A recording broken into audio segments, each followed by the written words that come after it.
Everybody, it's Chris Widener, and this is the craziest story that ever happened to me, the most supernatural story that ever happened to me. It happened probably 1990. It might have been 1989. I don't know. I was in ministry in Mendham, New Jersey. I was a youth minister, and I went to a ministry conference, and I don't remember where it was. I think it was in Edmonton, Alberta. I've traveled so much over the course of my life that sometimes I can't remember where I was. But I was at a ministry conference. I think it was Alberta. I think it was 1990. So we're going to go with that. Um, I was at this conference, didn't know anybody, went by myself, three, 400 people there. And during the breaks in these conferences, whether it's work conference, ministry conference, marriage conference, whatever, you're kind of standing there. You're off to the side. If you're by yourself, you just got your coffee and you're just kind of hanging out, waiting for the next session to start. And that was me. I was standing in the lobby, and I can't remember if we were time for the next conference or I had to use the restroom or whatever. But I turned around to go somewhere, and as I turned around, I came face to face with these two women, like literally a foot and a half, 2 feet away. It was just like bam. And, I mentioned that this is the most supernatural thing that ever happened to me. I've had a lot of supernatural things happen to me, but this was one where the 6 words that one of these two women said to me changed my life forever. And I'll tell you the story. It literally became the foundation for who I am and what I do through my work and my ministry. So I turn around and I come face to face with these two women. Now, one woman was 50, 55, the other was 25 or 30. And it ends up, I found out that it was a mom and her daughter, and they were at this ministry conference together. And never met them before, never met them afterwards. I didn't get their names, don't know their names, didn't stay in touch. It was just this supernatural moment where turn around, come face to face, and the younger woman saw me and she literally went like this. I mean, it was like she saw a ghost. And the mom didn't catch it right away, but she kind of looked at her daughter and her daughter like this. And she says to her daughter, "Is this him?" And I'm just like, what in the world is going on here? This is bizarre. And her daughter goes like this, doesn't say a word. She still has not said a word yet. She goes, and the mom turns to me like this is just casual business for mom. She turns to me and she said, "Oh, I'm whatever, Susie. This is my daughter, and we're here for the conference." And last night, about 2 in the morning, she woke up and she shook me out of bed, and they were in the hotel room or whatever, and she says, Mom, I just had this dream." And her mom's like, what are you talking about?" And the mom's telling me this story. She said, "Mom, I had a dream and I saw this man that I'm supposed to give a message to from God." And I'm like, "Oh, okay." And that's why she looked at her daughter and said, "Is that him?" And the daughter knew exactly what him she was talking about. And the mom then flippantly turns to her daughter, who's still going like this, and she kind of touches her shoulder and she says, "So tell him." Crazy, right? The daughter goes full blown shock, and the mom is like super, like just super chill. She's like, "Well, if this is him, tell him." And I look at the daughter, and she said 6 words that changed my life forever. And still to this day, I think about it probably every day. I wouldn't say I've thought about it every day for 36 years, but I've thought of it every week for 36 years. And here's what the woman said. She finally gained her composure, the daughter did, and she said, "I'm supposed to tell you, be a voice, not an echo." That was 6 words. Be a voice, not an echo. And I knew immediately what that meant. And it has been the philosophy of who I am in my life, my speaking career, my ministry career, and it completely, totally changed my life. Let me give you some ramifications for it, though, and let's unlayer it a little bit. Most people are echoes. All you have to do is look on the internet today. whether it's life or business or politics or whatever. People live in echo chambers. Um, in politics, you got two sides, and they just echo whatever their side says. There are people who I know, tens of people, and maybe hundreds of people. I can tell you exactly what they think before they tell me what they think because I know what echo chamber they live in. And doesn't matter what their side says, they're right. And that's what we say. And the funny thing is, and one of the reasons you can tell it's two ways you can tell it's an echo chamber. Number one is they're just saying what the party line is. And party line, I mean politics, but whatever the party line is for whatever you're talking about. And they just repeat it. That's the party line. That's what we say. That's it. They're just echoing. They're just regurgitating things. Um, so that's the first one. And we all know people like this. The second reason, though, is that if their guy says that it's right, if the other guy says that it's wrong, exact same thing. Exactly. And it's been interesting. You've seen these political man on the street things, and they'll say, so and so. They'll pick a guy that the other people are opposed to. So and so said this, this, this, and this, and this. What do you think of that? And they're like, it's horrible. It's terrible. It's horrible. And then they go, oh, actually, I told you the wrong person. It's your guy. He said this. Oh. Well, I'll have to give that some. Yeah, that sounds right to me. They're just echo chambers. And we know them. It's religious echo chambers, it's political echo chambers, it's lifestyle echo chambers, it's marriage echo chambers, it's whatever I'm told to say, whatever my team says, I'm just going to echo that out. Just echo chambers. These are people who don't think. Now, that's not to say that you can't be 90% in agreement with people and it might sound like an echo chamber, but the way that you can tell if something's an echo chamber is if it ever strays, right? If you go to the Grand Canyon and you say, hello, it's going to go, hello, hello, hello, hello. It's always hello, though.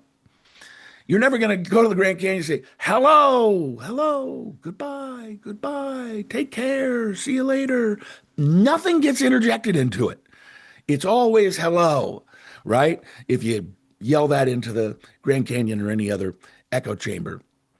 But what does it mean to be a voice? How do you become a voice? I think there's a few things. I think reading a wide variety of information. I read all sides. And you'll find a lot of people, most people probably read one side, and that's their side. So they have nothing else in their brain other than what the one side said. So they can't say anything unless they're just echoing what the one side said. You have to be able to read.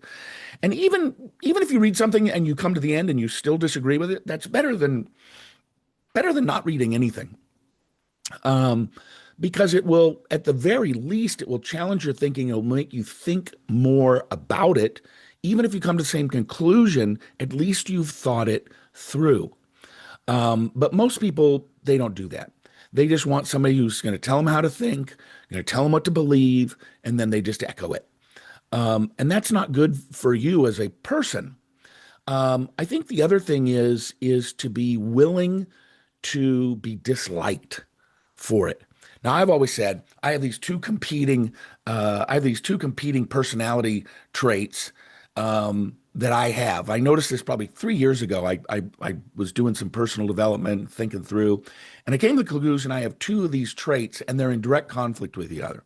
The first says I want to be liked by people. Everybody likes to be liked by people, right? The second one, though, is in direct conflict with that, and that is. First, I want to be liked. Second is I can't keep my opinions to myself. I can't just say, oh, yeah, I agree with that too, for the sake of peace. Now, I'm not going to be obstinate or whatever, but I have to say what I believe.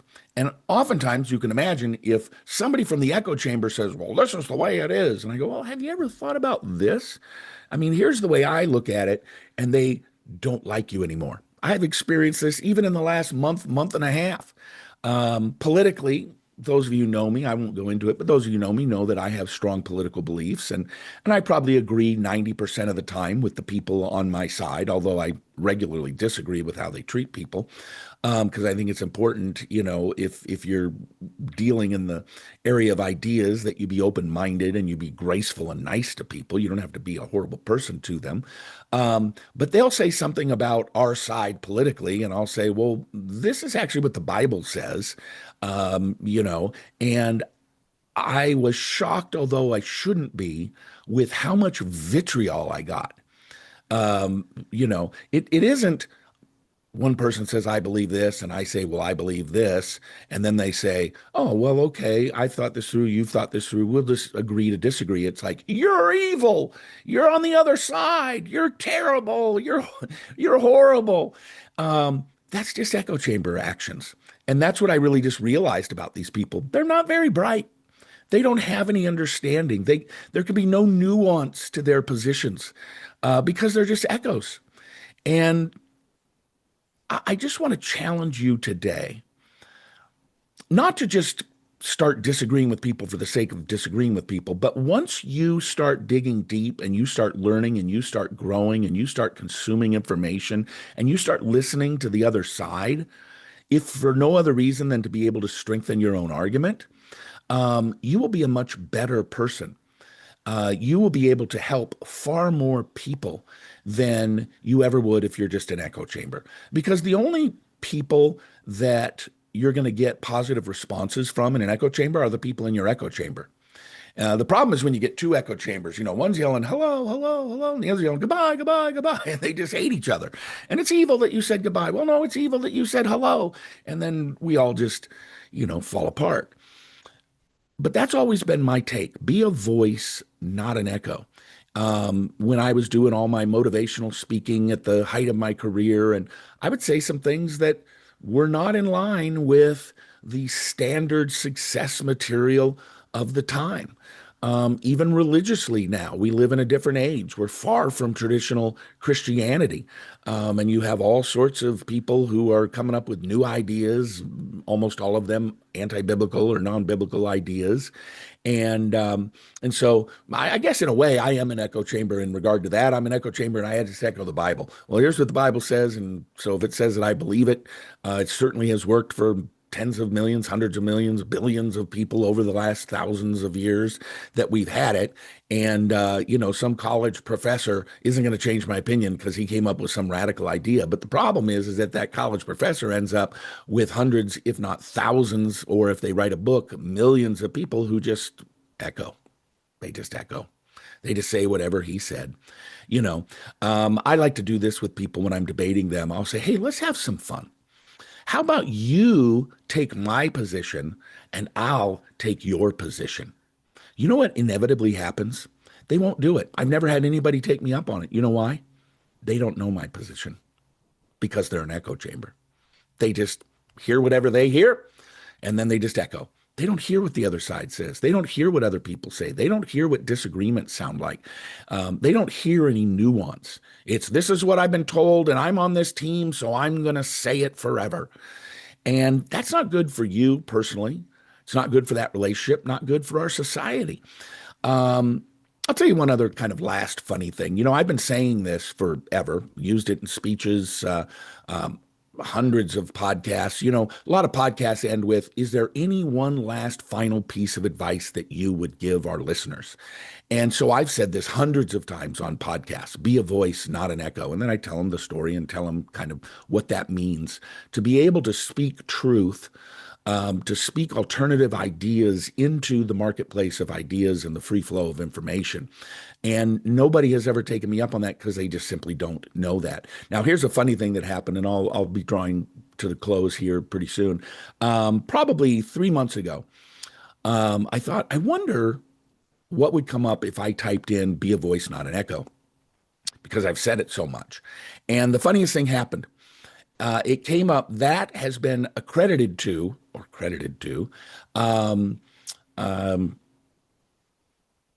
Albert Einstein. Albert Einstein is, if you Google be a voice, not an echo, it's going to say Albert Einstein.